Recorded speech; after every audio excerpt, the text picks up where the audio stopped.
ഞാനിങ്ങനെ ആദ്യം പറഞ്ഞിട്ടുണ്ട്, ഭഗവാനെ എനിക്ക് ശബ്ദമില്ലാത്തത് കൊണ്ടാണ്. അപ്പോൾ ഞാനിങ്ങനെ ജപിച്ചുകൊണ്ടിരിക്കുമ്പോൾ ഒരാൾ എൻ്റെ പേക്ക് കൂടെ വന്ന് എൻ്റെ മുന്നിൽ താഴെ ഇരുന്നിട്ട് ചെവി ഇങ്ങനെ എൻ്റെ ചുണ്ടിൻ്റെ അടുത്ത് വെച്ചിട്ട് എനിക്ക് ഇതുപോലെ കുറിയിൽ പൈസ വിളിച്ചിട്ട് പൈസ തരാണ്ടിരുന്നിട്ട് ഞാൻ ഉണ്ണിക്കണ്ണനെ പ്രാർത്ഥിച്ചുകൊണ്ട് ഇങ്ങനെ ഇരുന്നപ്പോൾ തമിഴ്നാട്ടിലെ ഒരു എന്താണ് രമണാശ്രമത്തിലേക്ക് പോകാനാണ് അത്ര പുറപ്പെട്ടത്. അതെ, പുറപ്പെട്ട് മിണ്ടാതെ എന്നോടൊന്നും പറഞ്ഞില്ല. അത് കുറച്ചൊരു വിഷമം കൊണ്ടാണ്, എന്നോടുള്ള വിഷമമല്ല. പൂങ്കുന്നത്ത് റെയിൽവേ സ്റ്റേഷനിൽ ചെന്നു തമിഴ്നാട്ടിലേക്കുള്ള ബസ് കയറാൻ നോക്കി.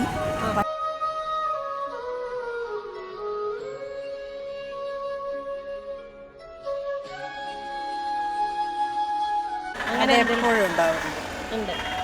എന്തെങ്കിലും ഒന്ന് നമ്മളോട് അനുഭവം ഷെയർ ചെയ്യാന്ന് പറഞ്ഞാൽ, ഞാൻ മാല ജപിക്കുന്ന ഒരാളാണ്, ഹരേകൃഷ്ണൻ്റെ. അപ്പോൾ മാല ജപിക്കുമ്പോൾ ശരിക്കും ഭഗവാൻ വന്നത് ആയിട്ട് അനുഭവപ്പെട്ടിട്ടുണ്ട്. അത് അന്ന് ശബ്ദമില്ലായിരുന്നു, ജലദോഷം നല്ല രീതിയിൽ ജലദോഷം മറ്റ് കഫയൊക്കെ ആയിട്ട് തീരെ ശബ്ദമില്ല. അങ്ങനെ മനസ്സിൽ ജപിച്ചുകൊണ്ടിരിക്കുമ്പോൾ ഞാനിങ്ങനെ ആദ്യം പറഞ്ഞിട്ടുണ്ട്, ഭഗവാനെ എനിക്ക് ശബ്ദമില്ലാത്തത് കൊണ്ടാണ് ജപിക്കുക. അപ്പോൾ ഞാനിങ്ങനെ ജപിച്ചുകൊണ്ടിരിക്കുമ്പോൾ ഒരാൾ എൻ്റെ പേക്ക് കൂടെ വന്ന് എൻ്റെ മുന്നിൽ താഴെ ഇരുന്നിട്ട് ചെവി ഇങ്ങനെ എൻ്റെ ചുണ്ടിൻ്റെ അടുത്ത് വെച്ചിട്ട് പറഞ്ഞ് എന്തെന്നാ ചൊല്ലുന്നതെന്ന് ഭയങ്കര സ്നേഹത്തോടെ പറഞ്ഞില്ല. അങ്ങനെയുള്ള അനുഭവങ്ങളൊന്നും അങ്ങനെ ഒരുപാടുണ്ട്. കണ്ണനെ എങ്ങനെയാ കാണാറ്? ഏത് രൂപത്തിലാണ് കണ്ണനെ കാണാറ്? കണ്ണനായിട്ടും പിന്നെ ഗുരുവായൂരപ്പനായിട്ടും കാണാറുണ്ട്. ഭഗവാൻ എപ്പോഴും കൂടെ ഉണ്ട്. എപ്പം കൂടെ ഉണ്ട്, എന്നും കൂടെ ഉണ്ടാകണം, അതാ പ്രാർത്ഥന. അതെ, ഒരുപാട് കാര്യങ്ങൾ ഭഗവാൻ പറഞ്ഞ് സാധിച്ചു തരാം. എപ്പം കൂടെ ഉണ്ട് ഭഗവാൻ മാത്രം. എന്താ കണ്ണനോട് ഒരു ഇഷ്ടം തോന്നാൻ കൂടുതൽ? കണ്ണനോട് ഭയങ്കര ഇഷ്ടമാണ്. എന്താണെന്നറിയില്ല, ഭയങ്കര ഇഷ്ടം എന്ന് വെച്ചാൽ ഭയങ്കര ഇഷ്ടമാണ്. കണ്ണനോട് ഓരോ കാര്യങ്ങൾ പറയുമ്പോഴും അത് എന്താ പറയാ, ആശ്വാസം ഉണ്ട്. അതുപോലെ തന്നെ എന്തിനും ഒരു കണ്ണനൊരു ആശ്രയം ഉണ്ട്. കണ്ണുണ്ടെങ്കിൽ ഒരു ധൈര്യം. അങ്ങനെ ഒരുപാട് സംഭവങ്ങളുണ്ട്, സ്വപ്നത്തിലായാലും അല്ലാണ്ടായാലും എല്ലാം. എപ്പോഴും വന്ന് തൊഴാറുണ്ടോ? കഴിയുന്നതും വരാറുണ്ട്. വന്ന് തൊഴുതു പോകുമ്പോ എന്താ തോന്നാറ് മനസ്സിൽ സങ്കടം പോകുന്നതായിട്ടുള്ള? അതെ അല്ലേ, വീണ്ടും വീണ്ടും വരണം. അതെ, ഇവിടുന്ന് പോകുമ്പോ സങ്കടമാണ്. കണ്ണനെ തിരിഞ്ഞു നോക്കിയാണ് പോയത്. അതെ അല്ലേ. ഇപ്പൊ തൊഴുത് ഇന്നലെ വന്നതാ. സന്തോഷായി, നന്നായിട്ട് തൊഴാൻ പറ്റി. വൈശാഖ മാസം കൂടിയല്ലേ, ദർശനം തന്നു ഭഗവാൻ. അതെ അല്ലേ, വൈശാഖ മാസം അല്ലേ? വൈശാഖ മാസം. എന്തേലും ഭക്തജനങ്ങൾക്ക് എന്തേലും വൈശാഖ മാസത്തെ കുറിച്ച് എന്തേലും പറഞ്ഞു കൊടുക്കാൻ? ഇതെല്ലാം തന്നെയുള്ളൂ, പറയാനൊന്നും അറിയില്ല. ജപിക്കണം. കണ്ണനെ ഭജിച്ചാൽ അത് കൂടുതൽ ഹരേ കൃഷ്ണ മഹാമന്ത്രം.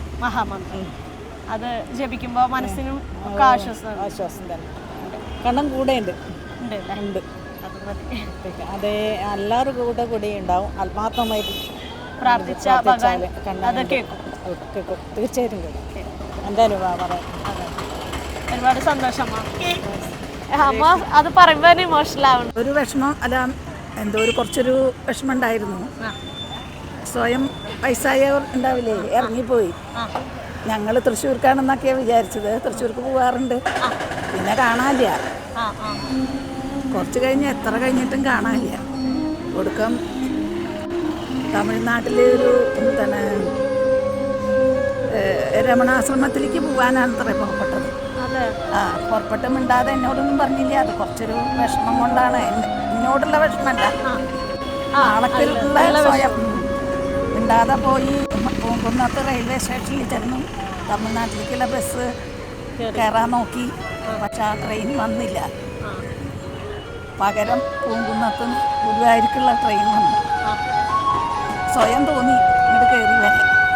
ഇവിടെ വന്നു വീട്ടിലേക്ക് പാതിരയ്ക്ക് 12 മണിക്ക് എത്തി. ഞാൻ ഇവിടെ കിടന്നിട്ട് വേവുക, ആരോടും പറഞ്ഞിട്ടില്ല. എവിടെ എന്താണെന്ന് അറിയാതെ കിടന്ന 10-75 വയസ്സ് കഴിഞ്ഞ ആളാണല്ലോ. പിന്നെ ആസ്മ അസുഖമുണ്ട്. അങ്ങനെ ഭഗവാനെ വിളിച്ചു, തിരിച്ചെത്തി. അത് വലിയൊരു അനുഭവമാണ്. കുറച്ച് സങ്കടപ്പെടുത്തിയെങ്കിലും പാതിര നേരത്താണ് എത്തിയത്. ഞങ്ങൾ എവിടേക്ക് പോയി എന്നറിയാം. ഒറ്റയ്ക്ക് ഒന്നും പോയില്ലേ, ഒരു ബാഗില്ല, ഫോണൊന്നും എടുത്തിട്ടില്ല. ഒന്നും എടുത്തിട്ടില്ല. ഒരു തുണി ഡ്രസ്സ് മാത്രമേ ഉള്ളൂ. അങ്ങനെ ഒരു അനുഭവം എനിക്കുണ്ടായി. ഭഗവാനെ വിളിച്ചപ്പുറത്ത് വിളിപ്പുറത്ത് വന്നു. ഒന്നുമില്ല. ഇപ്പൊ അച്ഛൻ അവിടെ ഇല്ല, ഇപ്പോൾ 2 കൊല്ലമായി മരിച്ചു. അതെ, 2-3 കൊല്ലമായി. എന്നാലും അതിനുശേഷം കുറെ നാള് കുറച്ച് കണ്ടായി. ഉണ്ടായില്ല. അപ്പൊ അതൊരു വലിയ പിന്നെ സ്വയം എവിടെ പോയാലും നിൽക്കാനുള്ളൊരു ആരോഗ്യമുള്ള ആളല്ല, ശ്വാസം മുട്ടൊക്കെ ഉള്ള ആളാണ്. ഈ രമണാശ്രമം പറഞ്ഞിട്ട് അങ്ങോട്ട് ഒരു കാല് കയറി, അതാണ് ഉണ്ടായത്. എന്നാലും ഭഗവാൻ രക്ഷിച്ചു. അതെ, ഈ ഗുരുവായൂരപ്പനെ തന്നെ വിളിച്ചു, മനസ്സൊരുക്കി വിളിച്ചു കഴിഞ്ഞാൽ ഭഗവാൻ ഉണ്ടാവും, കൂടെ ഉണ്ട്. ശരി. ഇതുപോലെ കുറിയിൽ പൈസ വിളിച്ചിട്ട് പൈസ തരാണ്ടിരുന്നിട്ട് ഞാൻ ഉണ്ണിക്കണ്ണനെ പ്രാർത്ഥിച്ചുകൊണ്ട് ഇങ്ങനെ ഇരുന്നപ്പോൾ എനിക്ക് എന്തുണ്ടായിരുന്നു ആ കാര്യം കുറി വിളിച്ചത് എന്താ പ്രശ്നം ഉണ്ടായിരുന്നു, ആരതിൽ എന്ത് ചെയ്തെന്നുള്ളത് അറിയാമെന്ന് വെച്ചിട്ട് ഞാൻ അങ്ങനെ പ്രാർത്ഥിച്ചപ്പോൾ അവിടുന്ന് കുറച്ച് കഴിഞ്ഞാൽ തന്നെ ഉണ്ണിക്കണ്ണൻ തന്നെ എൻ്റെ കണ്ണിന് മുന്നിൽ വന്നിട്ട് പറഞ്ഞ് കാര്യം ശരിയാവിട്ടാന്ന്. ഞാൻ വീട്ടിലെത്തിയപ്പോൾ പറയണു ആ കുറി വേറൊരാളെ വന്ന് തിരുമറി ചെയ്തതാ, ആ പൈസ കിട്ടൂട്ടാന്ന്. എനിക്ക് ഭയങ്കര അതിശയായിട്ട് അത് കാണിച്ചു തന്നു. എനിക്കത് ഉണ്ണിക്കണ്ണനാണ് കാണിച്ചു തന്നത്, ഇങ്ങനെയാണ് സംഭവം എന്നുള്ളത്. അങ്ങനെ നന്നാതൊക്കെ എന്താ പറയാ, അന്ന് മുതൽ ഞാൻ ഉണ്ണിക്കണ്ണനോട് ഭയങ്കര ആരാധനയാ. എന്ത് പറഞ്ഞാലും ഭഗവാൻ കൂടെ ഉണ്ട്. ഞാനന്ന് ഇങ്ങനെ ഇരുന്നിട്ട് അന്ന് വർക്ക് ചെയ്യായിരുന്നു കടയിൽ അവിടെ തന്നെ. അപ്പോൾ വർക്ക് ചെയ്യുമ്പോഴാണ് എൻ്റെ കുറിയിൽ എന്താ പ്രശ്നം ഉണ്ടായിരുന്നു എനിക്ക് അറിയണില്ലല്ലോ എന്നിട്ട് ഭഗവാനെ ഉണ്ണിക്കണ്ണൻ എനിക്കിത് അറിയിച്ചു തന്നിട്ടാന്ന് ഞാൻ പറഞ്ഞു. അപ്പോൾ വീട്ടിലെത്തി വൈകി അപ്പം ഫോണിൽ കൂടെ വിളിച്ച് പറയണു കുറിയുടെ പ്രശ്നം ഇങ്ങനെ ഉണ്ടായത്, നിങ്ങളെ കുറിയുടെ പൈസ തരാട്ടാന്ന്. എനിക്ക് ഭയങ്കര അതിശയായി അത്. അതിൽ പിന്നെ ഭഗവാനോട് ഒരു അടുപ്പം കൂടുതലാണ്. ഉണ്ണിക്കണ്ണനായിട്ട് തന്നെയാണ് കാണാൻ ഇഷ്ടം ഭഗവാൻ. ഉണ്ണിക്കണ്ണനായിട്ട് കാണാൻ ഇഷ്ടം. പിന്നെ മഹാവിഷ്ണു. അതെ, അന്ന് അനുഭവത്തിൽ വന്നത് ഉണ്ണിക്കണ്ണനാണ് വന്നത്. എന്തായാലും എല്ലാ കാര്യങ്ങളും നടക്കട്ടെ, ഭഗവാന്റെ അനുഗ്രഹം. ഭഗവാന്റെ ഇവിടേക്ക് വരുന്നത് തന്നെ അതാണല്ലോ. വരാറുണ്ടോ? എവിടെയോ സ്ഥലം? എവിടെയോ? എൻ്റെ വീട് ഇരിഞ്ഞാപ്പുറ. എന്നും വരും. വരുമ്പോ ഇവിടെ കയറിയിട്ടേ പോകും. ഇവിടെ വരുമ്പോ നമുക്ക് എന്താ പറയാ, ഒക്കെ ഉണ്ടല്ലോ. ഗുരുവായൂരപ്പനുമായി ബന്ധപ്പെട്ട അനുഭവങ്ങളും കഥകളും എത്ര പറഞ്ഞാലും തീരില്ല, അത്രത്തോളം ഉണ്ട് ഭഗവാന്റെ മഹത്വങ്ങൾ. എങ്ങനെയുണ്ടായിരുന്നു ഇന്നത്തെ ഈ അനുഭവ കഥകൾ? എല്ലാ ഭക്തർക്കും ഇഷ്ടപ്പെട്ടു എന്ന് കരുതുന്നു. കൂടുതലായും ഗുരുവായൂരപ്പനിലേക്ക്, നമ്മുടെ എല്ലാം പ്രിയപ്പെട്ട കണ്ണനിലേക്ക് നമുക്ക് കുറച്ചുകൂടി അടുത്ത് വന്ന് ഞങ്ങൾ കരുതുകയാണ്. ഞങ്ങളുടെ ഏറ്റവും പ്രിയപ്പെട്ട ഭക്തരുടെ വിലപ്പെട്ട അഭിപ്രായങ്ങൾ അതെന്തു തന്നെയായാലും താഴെ കമൻറ്റിൽ എഴുതുവാൻ മറക്കണ്ട കേട്ടോ. ഒരു കാരണവശാലും മടിക്കരുത്. ഇനിയിപ്പോൾ ഒന്നും എഴുതാനില്ല എങ്കിൽ പോലും ഭഗവാന്റെ നാമങ്ങൾ എഴുതിക്കൊള്ളുക. നിങ്ങൾക്കും ഇതേപോലെ ജീവിതത്തിൽ ഉണ്ടായിട്ടുള്ള അനുഭവങ്ങൾ, കൃഷ്ണാനുഭവങ്ങളോ ആരാധിക്കുന്ന മൂർത്തികളുമായിട്ട് ബന്ധപ്പെട്ട അനുഭവങ്ങൾ എന്തെങ്കിലും ഉണ്ടായിട്ടുണ്ട് എങ്കിൽ താഴെ ഡിസ്ക്രിപ്ഷനിലും കമൻറ്റിലും നമ്മുടെ ഒഫീഷ്യൽ നമ്പറില്ലേ, അതിലേക്ക് ഒരു മെസ്സേജ് അയച്ചാൽ മതി. അനുഭവങ്ങൾ ഞങ്ങൾ തീർച്ചയായും വായിക്കുന്നതാണ്. നമ്മുടെ ചാനലിലും അല്ലെങ്കിൽ വാട്സപ്പ് കൂട്ടായ്മയിലും ഒക്കെ ഇടുന്നതായിരിക്കും. അതെല്ലാം കേൾക്കുമ്പോൾ മറ്റുള്ള ഭക്തജനങ്ങൾക്കും ഒരു അനുഭൂതിയാണല്ലോ, അല്ലെങ്കിൽ അവർക്കും കൂടുതലായും ഭഗവാനിലേക്ക് അടുക്കുവാനുള്ള അവസരമാണ് ഇതുവഴി ഭക്തരൊരുക്കുന്നത്. അതുകൊണ്ട് ഒരിക്കലും മടിക്കേണ്ട. നിങ്ങളുടെ അനുഭവ കഥകൾ തീർച്ചയായും എഴുതി അറിയിച്ചു കൊള്ളുക. ശരി, അപ്പോൾ വേറെ ഒന്നുമില്ല. എത്രയും പെട്ടെന്ന് തന്നെ അടുത്ത ക്ഷേത്ര വീഡിയോകളും ഇതേപോലെയുള്ള കൃഷ്ണാനുഭവങ്ങളും വഴിപാട് കാര്യങ്ങളൊക്കെ ആയിട്ട് നമുക്ക് കാണാം.